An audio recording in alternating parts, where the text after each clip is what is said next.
Welcome to FreeCam Academy. Dear student, today we will start a new chapter with new motion. Sir, chapter 3 Chemical Kinetics, रासायनिक बल गतिकी जिसे कहते हैं बेटा। ये चैप्टर बहुत ही गजब का चैप्टर है और बहुत इजी चैप्टर है। ये चैप्टर अगर जिसको नहीं समझ में आया तो समझ लो केमिस्ट्री बिल्कुल मत पढ़ो फिर आप। इतना आसान चैप्टर है, बिल्कुल बहुत आसान से धीरे धीरे करके बेटा इस चैप्टर को हम सीखेंगे। बहुत बढ़िया चैप्टर बेटा। ये क्या कहते हैं आपका तो क्या है सर ये इस चैप्टर में क्या हमको सीखने को मिलेगा? सबसे पहले इसके बारे में हम लोग जान लें, ठीक बेटा ना। तो सबसे पहले हम लोग जानना चाहिए हम लोग को क्या sir, what is chemical kinetics, रासायनिक बलगति कहते किसे, ठीक है। तो पहला क्वेश्चन यही है बेटा आपके, क्या कहते हैं केमिकल काइनेटिक्स की। पर आप डेफिनेशन ही लिखो आप, केमिकल काइनेटिक्स रासायनिक बलगतिकी क्या है।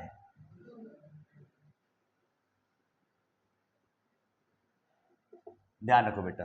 तो लिखो यहां पे a branch of chemistry, a branch of chemistry, a branch of chemistry is which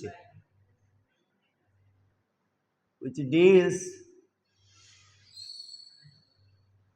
with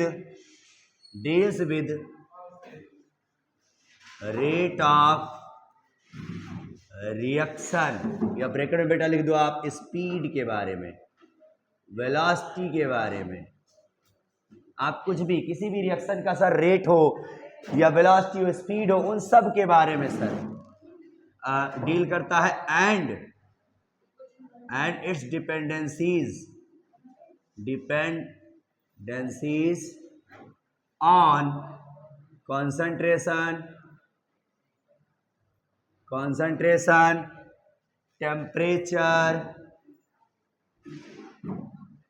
temperature and catalyst। ये ध्यान रखना। लिखो बेटा यहाँ पे रासायनिक बलगतिकी रसायन विज्ञान की वह शाखा है, रसायन विज्ञान की वह शाखा है जिसके अंतर्गत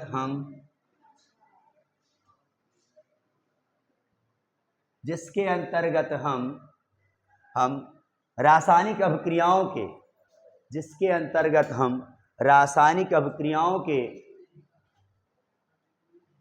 दर, रासायनिक अभिक्रियाओं के दर या वेग के साथ साथ इसकी सांद्रता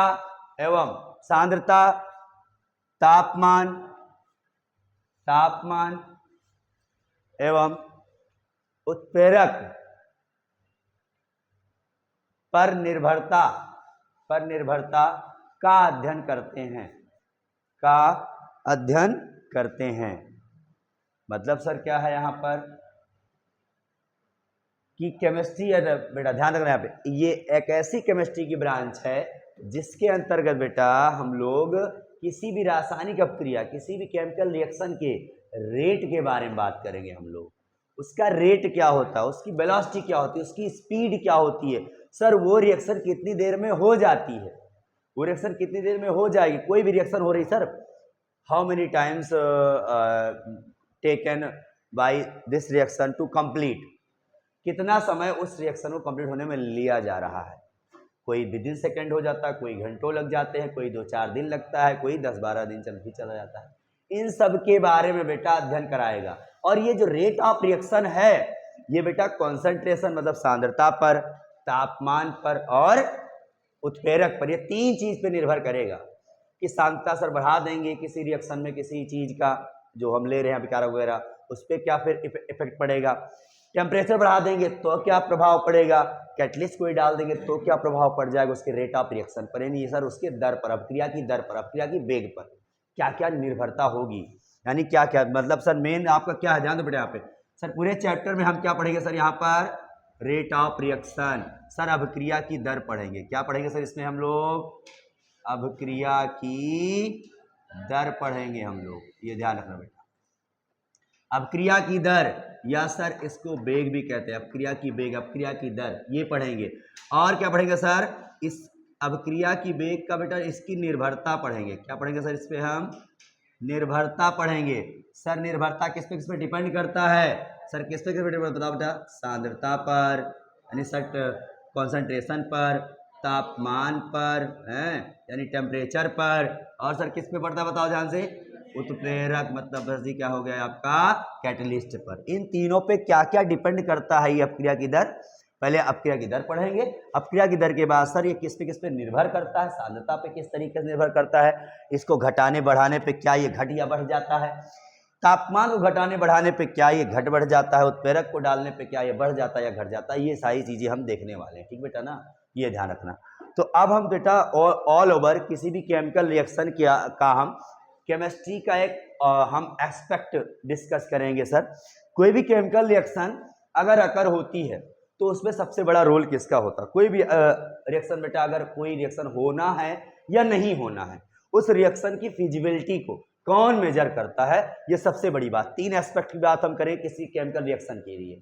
तो फॉर अ केमिकल रिएक्शन बेटा ध्यान रखना, केवल समझना है आपको बस कि केमिकल रिएक्शन की तीन एस्पेक्ट पढ़ेंगे, और तीसरा एस्पेक्ट आपका ये चैप्टर है, उसके बारे में तो पूरा डिटेल ही करना है हमको। तीन एस्पेक्ट देखेंगे बेटा हम लोग, देखो ध्यान से। सर जो कोई रिएक्शन होती है, कोई केमिकल रिएक्शन बेटा है, ध्यान रखना, कोई भी केमिकल रिएक्शन आपकी है, फॉर अ केमिकल रिएक्शन,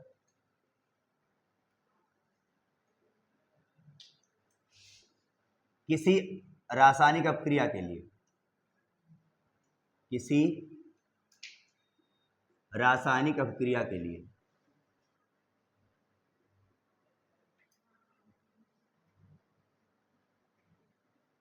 तीन चीज बेटा जरूरी है। पहला सर ध्यान दो बेटा यहां पे, पहला सर वो रिएक्शन होगी या नहीं होगी? कोई अपक्रिया होगी या नहीं होगी, यानी सर कोई रिएक्शन, एनी रिएक्शन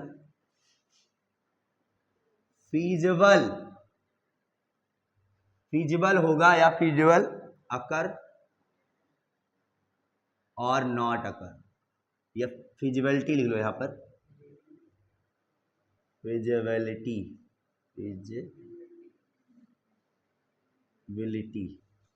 फिजिबिलिटी अकर और नॉट अकर, ये सबसे बड़ी बात है। कोई भी रिएक्शन बेटा, इसकी फिजिबिलिटी मतलब सर ये रिएक्शन होगी या नहीं होगी, ये डिपेंड किस पे करता है बेटा? यहाँ पे थर्मोडायनेमिक्स पर। किस पे करता है सर? थर्मोडायनेमिक्स। सर ये कहां से आ गया सर? सर उष्मागतिकी पर निर्भर करता है। किस पे निर्भर करता है सर? इससे उष्मागतिकी पर।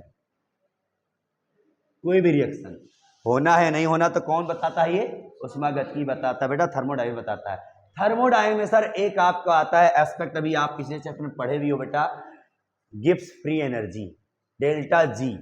सर अगर डेल्टा जी सर अगर लेस देन जीरो होगा बेटा, जीरो होगा मतलब सर निगेटिव अगर होगा, ऋणात्मक अगर होगा, तभी वो रिएक्शन होगी, ये ध्यान रखना, सबसे बड़ी बात। तो ये कौन बता रहा बताओ भाई? ये थर्मोडायनेमिक्स बता रही है बात, कोई रिएक्शन होगी या नहीं होगी। अब दूसरी बात सर इसी रिएक्शन के लिए हम देख लेते हैं कौन सी रिएक्शन होगी। दूसरी बात, विच रिएक्शन अकर, ये एक्सप्लेन करता है बेटा आपका केमिकल इक्विलिब्रियम, ये ध्यान रखना। कौन सी रिएक्शन होगी ये कौन बताता है? Chemical equilibrium. केमिकल इक्विलिब्रियम ये तो क्या हो गया? कोई रिएक्शन के होने ना होने के, कोई रिएक्शन होगी कंप्लीटली या नहीं होगी कंप्लीटली, वो कौन बता रहा है? थर्मोडायनेमिक्स। और कोई रिएक्शन कंप्लीट हो रही है, इसका मतलब सर डेल्टा जी क्या होगा आपका? निगेटिव होगा। Sir Gibbs free energy negative होगा, टोटल एनर्जी आपको, सुनो ध्यान से, कोई रिएक्शन अपने आप हो रही है तो उसी को ही फीजिबल माना जाता है, ध्यान रखना।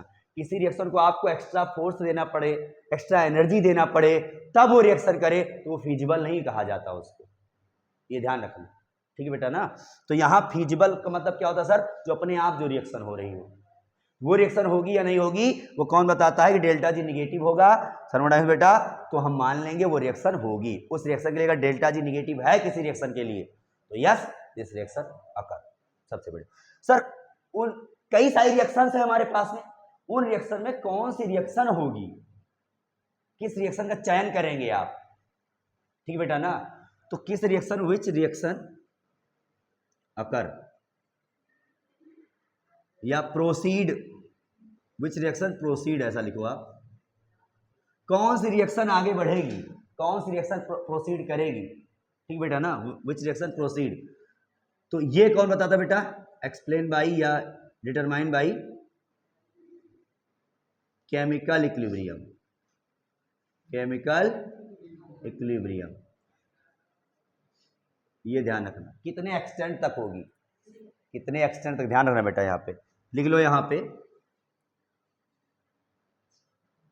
कौन सी अपक्रिया, केवल जानना है बस आपके लिए कि तीसरा एस्पेक्ट आया कहां से, कौन सी अपक्रिया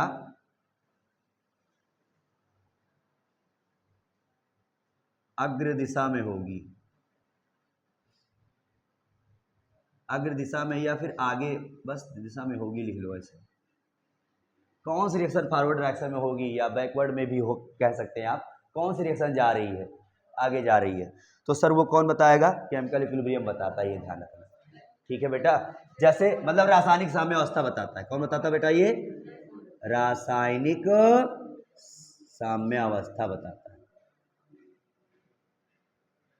ये ध्यान रखना। जैसे कोई एक एग्जाम्पल से ले लो, N2 और 3H2, ये सर एक ऐसा एग्जाम्पल है, ध्यान दो बेटा, यहाँ पे एक ऐसा एग्जाम्पल बेटा जो केमिकल इक्विलिब्रियम को देखो शो कर रहा है। ये रिएक्शन यहाँ से यहाँ तक आ गई, अब कहाँ तक आ गई बेटा, तो जहाँ जैसे इक्विलिब्रियम स्टेज पे आता है फिर से क्या होता है, ये बैक से इससे ये बनना स्टार्ट होता है, इससे ये बनना स्टार्ट हो जाता है, ये ध्यान रखना। तो मतलब इस टाइप की चीज़ों को कौन बता रहा भाई, रासायनिक साम्यावस्था यानी केमिकल इक्विलिब्रियम एक्सप्लेन कर रहा है कि कौन सी रिएक्शन प्रोसीड करेगी आगे, ठीक है, वो आगे कौन सी रिएक्शन बढ़ेगी। तीसरा एस्पेक्ट है बेटा, कौन सी रिएक्शन कंप्लीट होने में कितना टाइम ले रही है, कुछ reaction take how many times to complete, कितना टाइम ले रही है, वो कब तक कंप्लीट होगी कोई रिएक्शन, ये एक्सप्लेन करता है बेटा। लिखो तीसरा एस्पेक्ट आपका क्या है यहाँ पर सर, तीसरी बात है यहाँ पे total taken time to complete any reaction, यानी किसी भी रिएक्शन के लिए बेटा कंप्लीट करने के लिए किसी रिएक्शन को कितना समय लिया जा रहा है, वो कौन डिसाइड करेगा भाई, केमिकल काइनेटिक्स डिसाइड करेगा। सर कौन करेगा, केमिकल काइनेटिक्स डिसाइड करेगा, ये ध्यान रखना। मतलब सर यहां लिख लो, यहाँ पे किसी अभिक्रिया को, किसी अभिक्रिया को पूरा होने में लगा समय, लगे समय का निर्धारण कौन करेगा, रासायनिक बलगतिकी, रासायनिक बलगतिकी, ये ध्यान रखना। रासायनिक बलगति, कोई रिएक्शन कितनी देर में हो रही है, यानी उसका रेट के बारे में, उसके रेट के बारे में, उसके स्पीड के बारे में, किसी रिएक्शन के होने की स्पीड के बारे में कौन एक्सप्लेन कर रहा है, रासायनिक बलगति। सिंपल सी बात है। अब बेटा हम ये सारी चीजें तो हम देख ली, अब मेन फोकस हमारा क्या है सर, रासायनिक बलगतिकी, मतलब आपका केमिकल काइनेटिक्स पे फोकस है मेरा। मतलब कोई भी रिएक्शन क्या होता है भैया, कोई भी रिएक्शन होगी या नहीं होगी वो डिपेंड कौन करता है भैया, डेल्टा जी पे डिपेंड करता है, थर्मोडायनेमिक्स द्वारा समझाया जाता है वो बता। और सर कौन सी रिएक्शन क्या कहते हैं आगे बढ़ेगी सर, कुछ रिएक्शन प्रोसीड, तो ये कौन बता रहा है सर, केमिकल इक्विलिब्रियम बता रहा है। और कौन सी रिएक्शन कितना टाइम ले रही है कंप्लीट होने में, कितना उसका रेट है कंप्लीट होने का, कितना समय ले रही है, कितना समय दर है उसका एक्सप्लेनेशन कौन कर रहा है, रासायनिक बलगतिकी कर रहा है। ये बात मेन कहानी है, ठीक है ना। अब सर कुछ एग्जांपल से हम लोग समझते हैं रासायनिक बलगतिकी क्या रिएक्शन सर दर वगैरह क्या चीज़ें हैं वो हम बता रहे, फिर आते हैं टॉपिक पे, ठीक है। नोट करो इसको फटाक तुरंत करो बेटा। बेटा हमने तीनों एक्सपेक्ट पढ़ लिया है। अब सर केमिकल काइनेटिक्स सर थोड़ा सा कुछ एग्जाम्पल से हम लोग थोड़ा समझते हैं कोई भी रिएक्शन कितनी देर में होती, कितनी देर में नहीं होती। जैसे मान लो sir example, rusting of iron. Sir लोहे में जंग लगना, बताओ कैसा प्रोसेस है, स्लो या फास्ट? स्लो या फास्ट? कैसा प्रोसेस है? स्लो प्रोसेस है। Very good. यानी सर रस्टिंग ऑफ आयरन, लोहे में जंग एक दिन में नहीं लगता है, थोड़ा टाइम लग जाता है। मतलब सर आप अगर खुले मैदान में अगर आप रख दे रहे हैं बेटा तो क्या होगा वहां पर? टाइम लेगा, 2 महीना 3 महीना। बरसात में रख दोगे तो मॉइस्चर भी लेगा, एयर भी लेगा, तब उस पर परत पड़ेगी, तब वो जंग लगना स्टार्ट होगा। ये प्रोसेस बड़ा लंबा होता है। दूसरा बताओ बेटा क्या कहते हैं अब, बर्फ का पिघलना। जैसे फ्रिज से निकाले आप, बर्फ को बाहर रख दिए आप, अब क्या होगा बेटा? रूम टेम्परेचर पे ही क्या होता है, होने लगता है, वो पिघलने लगता है, आइस अपने आप पिघलना स्टार्ट होता है, तो तुरंत फास्ट रिएक्शन है ना ये। अच्छा बताओ क्या कहते हैं बेटा, क्या कहते हैं? Spoilage of tomato. आपके टमाटर वगैरह जो मान लो फ्रिज में न रखा जाए, इसके साधारण जगह रख दिया जाए तो कितने दिन में वो खराब हो जाएगा? टमाटर गंदा, एकदम खराब, बेकार हो जाएगा। लगभग 7 दिन 8 दिन, 7-8 दिन में टमाटर आपका पिचक जाता है कि नहीं सर? अच्छा बताओ बेटा, एक प्रोसेस बताओ क्या कहते हैं आपका? डायमंड, कहते हैं डायमंड, हीरा। हीरे की बात कर लेते हैं बेटा हम लोग। हीरा बेटा कहते हैं ना 1000 साल, सुन लो ध्यान से, यहाँ पे डायमंड हीरा की बात कर रहे हैं हम, ध्यान रखना है यहाँ पे। तो डायमंड जो हीरा होता है बेटा ना, तो 1000 साल में सर ये ग्रेफाइट हो जाता है। अब कौन भैया इसको खरीदेगा फिर हैं बेटा? लेकिन देखो टाइम कितना लग रहा सर, 1000 साल लग जा रहे हैं। तो बताओ अच्छा ये स्लो प्रोसेस है कि फास्ट प्रोसेस है? बहुत ही स्लो प्रोसेस है। तो बेटा क्या कहते हैं, क्या हो रहा है यहाँ पर? सर ऐसे हमारे यूनिवर्स में बहुत ऐसी रिएक्शंस हैं, बहुत ऐसी अपक्रियाएं हैं जो बहुत स्लो में भी हो जाती हैं, बहुत देर तक, बहुत टाइम भी ले लेती हैं, ये ध्यान रखना। तो इन चीजों का अध्ययन कौन कराता है सर? केमिकल काइनेटिक्स बताती है, ध्यान रखना, ठीक बेटा ना। अब क्या कहते हैं, अगर बड़े पैमाने पर थोड़ा सा एक एस्पेक्ट हम और बात कर लेते हैं, केमिकल काइनेटिक्स क्या करता है। केमिकल काइनेटिक्स बेटा ध्यान रखना, अगर बड़े पैमाने की अगर बात करी जाए सर, तो बड़े पैमाने में किसी भी अपक्रिया में कौन सा प्रोडक्ट बना, कौन सा प्रोडक्ट नहीं बना, उसके बारे में बात करता है, ये ध्यान रखना। कितना बना इसके बारे में बात करता है बड़े पैमाने, माइक्रोस्कोपिक लेवल पे अगर बात करी जाए तो। लेकिन सेकंड चीज सर, माइक्रोस्कोपिक, माइक्रो सर बड़ा वर्ड होता है और माइक्रो बहुत छोटा वर्ड होता है। सर मॉलिक्यूल लेवल पे अगर अणु के रूप में अगर बात करा जाए, अपक्रिया के अणु के रूप में बात किया जाए कि छोटी छोटी बातें, छोटी छोटी चीजें, सर क्या मतलब? इसके बारे में सर ये बताता है कि कोई भी अपक्रिया की तकनीकी क्या है, वो अपक्रिया किस तरीके से होने वाली है, उसमें किस तरीके से दो रिएक्टेंट आपके अटैक कर रहे हैं, एक दूसरे को कोलाइड कर रहे हैं, कोलिजन किस तरीके से कर रहे हैं, किस तरीके से उनका ओरिएंटेशन है मिलने का। ये सारी चीजें बेटा छोटी छोटी चीजों के बारे में केमिकल काइनेटिक्स आपको बताता है। ये भी चीजें बताएगा आपको, ओरिएंटेशन वगैरह सब कुछ आगे सीखने मिलेगी।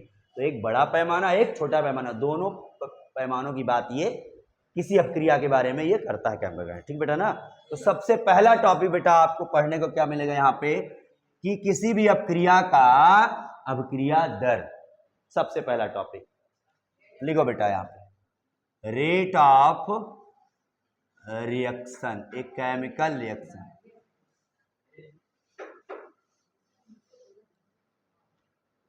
आप लोग सोचे सही कब स्टार्ट करेंगे चैप्टर, कब स्टार्ट करेंगे चैप्टर? ये ऑल ओवर आपका क्या था, एक इंट्रोडक्शन था बेटा। क्या कहते हैं? रेट ऑफ केमिकल रिएक्शन, अभिक्रिया की रासायनिक अपक्रिया की दर, रासायनिक अपक्रिया की दर या सर जी वेग या सर जी चाल, कुछ भी कहा जाए, यहाँ सर रेट कहो या फिर क्या कह दो बेटा यहाँ पे स्पीड या फिर वेलोसिटी, कुछ भी बात करो बेटा, ध्यान रखना, ठीक है। तो किसी भी केमिकल रिएक्शन का बेटा रेट या स्पीड या वेलोसिटी क्या होता है उसको समझना है हम लोग, ठीक। देखो बेटा क्या होता है, बहुत सिंपल सी बात है सर, पर यूनिट टाइम में, कितने यूनिट टाइम बेटा, पर यूनिट टाइम में जब क्या कहते हैं कॉन्सेंट्रेशन ऑफ रिएक्टेंट या कॉन्सेंट्रेशन ऑफ प्रोडक्ट में कुछ ना कुछ चेंज आ जाए सर, क्या आ जाए, चेंज आ जाए, परिवर्तन आ जाए, उसी को हम क्या कहते हैं सर, अपक्रिया की दर कहते हैं। मतलब समझो, लिखो पहले बेटा, इसमें लिखो, यहाँ पे क्या कहते हैं आप, rate of a chemical reaction defined as change in concentration of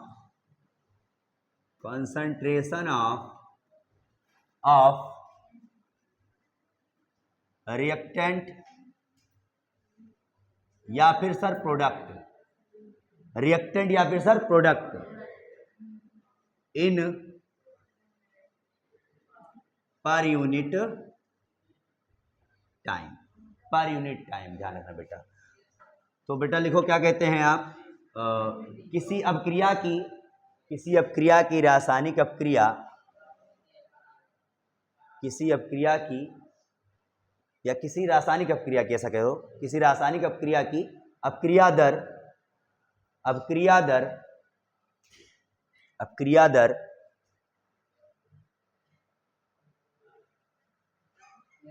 प्रति इकाई समय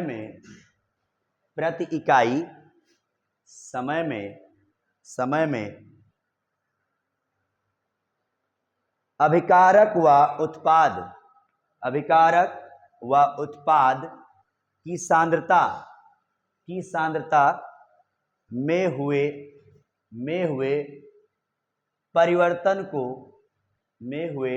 परिवर्तन को दर्शाता है या व्यक्त करता है। तो किसी रासायनिक अपक्रिया की अपक्रिया दर प्रति इकाई समय में अभिकारक या उत्पाद की सांद्रता में हुए परिवर्तन को दर्शाता है। सर पर यूनिट टाइम में रिएक्टेंट के यानी सर अभिकारक की सांद्रता में कितना परिवर्तन आया, उत्पाद की सांद्रता में कितना परिवर्तन आया, कितने समय सर जी, पर यूनिट टाइम में, एक इकाई समय में, प्रति इकाई समय में, ठीक है बेटा, ये कहानी है। अब इसको सर हम मैथमेटिकल फॉर्मूला में लिखे तब ज्यादा बेस्ट होगा। देखो यहाँ पे और लिख लो बेटा, क्या कहते हैं, इसे ही बेटा अपक्रिया का औसत वेग या औसत दर भी कहते हैं। इसे ही it is also called as average rate of reaction. देखो बेटा यहाँ पे क्या होता है सर, यहाँ पे रेट ऑफ रिएक्शन बेटा ROR से हम इसको शो करेंगे, ध्यान, हिंदी में हो चाहे इंग्लिश में हो, ROR मतलब सर अपक्रिया की जो दर है, ये याद रखना बेटा, ROR को हम रेट ऑफ रिएक्शन, अपक्रिया की दर सर क्या बताया अभी मैंने आपको बेटा कि अब change in concentration of reactant और प्रोडक्ट अपॉन में सर टेकन टोटल टाइम, ठीक है बेटा। तो सर हिंदी में लिखो इसको बेटा, क्या कहते हैं, उत्पाद व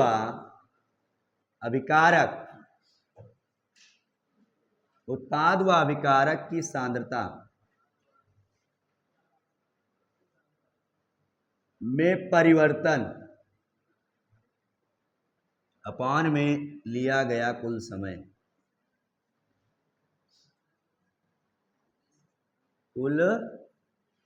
इस परिवर्तन में, या कह सकते हो परिवर्तन में लिया गया समय है।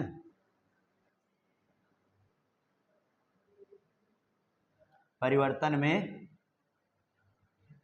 लिया गया कुल समय, ये ध्यान, ये है आपका रेट ऑफ रिएक्शन। और इसे के ही बेटा आप एवरेज रेट भी कह सकते हैं, आप औसत। अब हम फार्मूला बनाते हैं, परेशान न हो आप।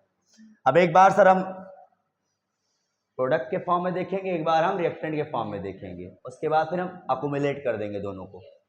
देखो हटाएं इसको, कर लियो नोट।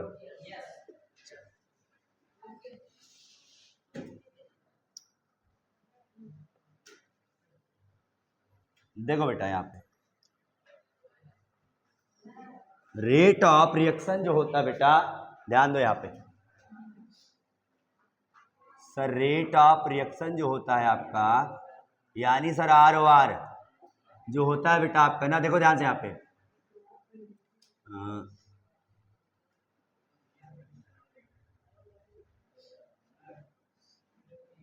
मान लो किसी रिएक्शन के लिए देख रहे बेटा, लिसन, फॉर अ रिएक्शन, किसी अपक्रिया के लिए बेटा R से क्या बन रहा है, P।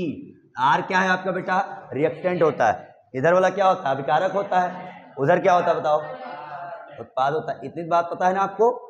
चलो तो रेट ऑफ रिएक्शन बेटा हम देखेंगे सर, एक बार इसके बेस पर, एक बार इसके बेस पर, फिर दोनों को हम अकुमुलेट करेंगे। ध्यान रखना सर, यहां होता है क्या कहते हैं आपका,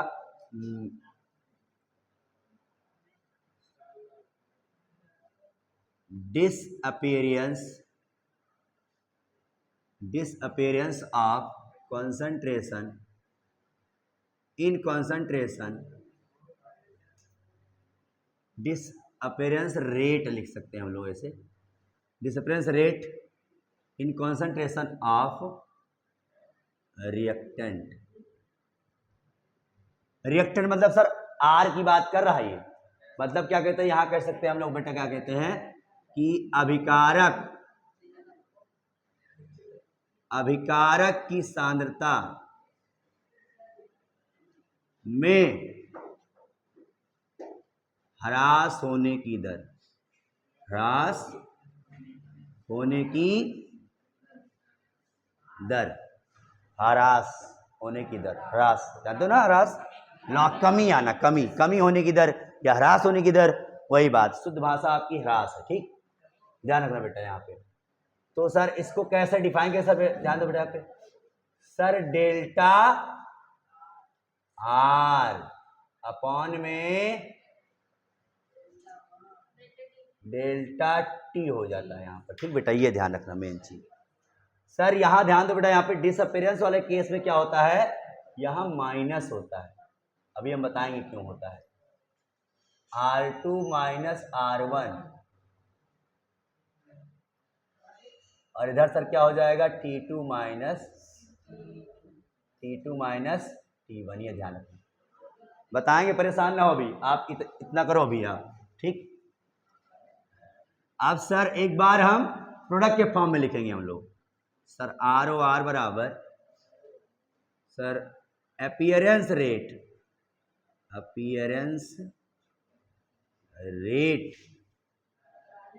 इन कॉन्सेंट्रेशन ऑफ रिएक्टेंट ने प्रोडक्ट भाई, प्रोडक्ट मतलब सर उत्पाद में सांद्रता की वृद्धि दर, उत्पाद के सांद्रता में, उत्पाद के सांद्रता में वृद्धि दर या वेग सर क्या होता है यहाँ बेटा, डेल्टा P अपान में डेल्टा T। ये कॉन्सेंट्रेशन है सर। ये बड़ा ब्रैकेट क्यों लगाते हैं आप, कॉन्सेंट्रेशन को दर्शाता है, ये बेटा सांद्रता को प्रदर्शित करता है। यहां लिख सकते हैं बेटा, ये क्या है आपका, सांद्रता है। किसमें सर, तो मोल पर लीटर में, ये ध्यान रखना। ठीक है, सांद्रता है बेटा ये, तो R का सांद्रता। ठीक, डेल्टा लग जाता है तो मतलब क्या होता है, चेंज होता, परिवर्तन होता है ना। कहीं भी डेल्टा लग जाए तो समझ जाकर के सर ये परिवर्तन दिखा रहा है आपका। तो ये सर क्या होगा, P2 माइनस P1, बाहर लिख सकते हैं आप, P2 माइनस P1 अपान में T2 माइनस T1, ये ध्यान रखो। तो अब बेटा हम लोग टोटल समराइज करते हैं इसके लिए, ध्यान दो यहां पे सर, आर ओ आर क्या होता है आपका, फाइनली एवरेज, एवरेज की बात कर रहे हैं बेटा, यहां एवरेज रेट ऑफ रिएक्शन क्या होगा सर जी, यहां पर औसत, औसत अपक्रिया दर सर, ये हो जाएगा, ध्यान दो बेटा। अब दोनों रिएक्शन को क्या करो आप, दोनों को समराइज कर दो आप, बराबर, ये होता है मेन, भाई ध्यान रखना ये बात, ये मेन फार्मूला है आपका, वेयर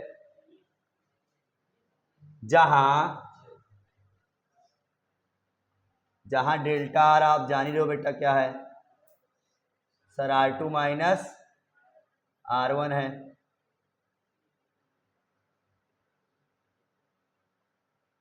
और सर यहां पे डेल्टा पी जान ही रहे हो आप, P2 माइनस P1,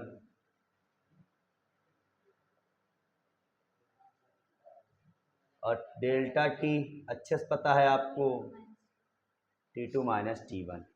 अब बेटा ध्यान दो यहां पे सबसे बड़ी बात, सर वो R वहां माइनस कैसे आया, यहां माइनस क्यों आया सर, यहां प्लस तो हो गया, यहां माइनस क्यों आया, समझना बेटा, हाँ बिल्कुल सही। देखो बेटा ध्यान दो, मान लो एक रिएक्शन से मैं आपको समझा रहा हूं, मान लो बेटा क्या कहते हैं आपका, कोई भी चीज है, मान लो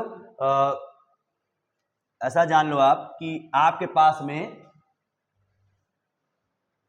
100 ग्राम चीनी है, कितने ग्राम चीनी है, 100 ग्राम चीनी है, और 100 ग्राम चीनी से सर आप कम से कम क्या कहते हैं 1 लीटर पानी में शरबत बनाना चाहते हैं आप, तो सर पानी इधर रखा है, चीनी इधर है, और शरबत बनाना चाह रहे हैं आप, तो सर जब आप चीनी को धीरे धीरे क्या कर रहे हैं, डालते जाएंगे ना, जब धीरे धीरे डालते जाएंगे, चीनी पहले कितनी ग्राम थी, 100 ग्राम थी, और फिर सर जी आपने कम से कम क्या कहते हैं 70 ग्राम आपने डाल दिया, और 30 ग्राम बची है भी, 70 ग्राम आपने डाला, तो शरबत तो बन जाएगा, लेकिन बहुत मीठा नहीं होगा।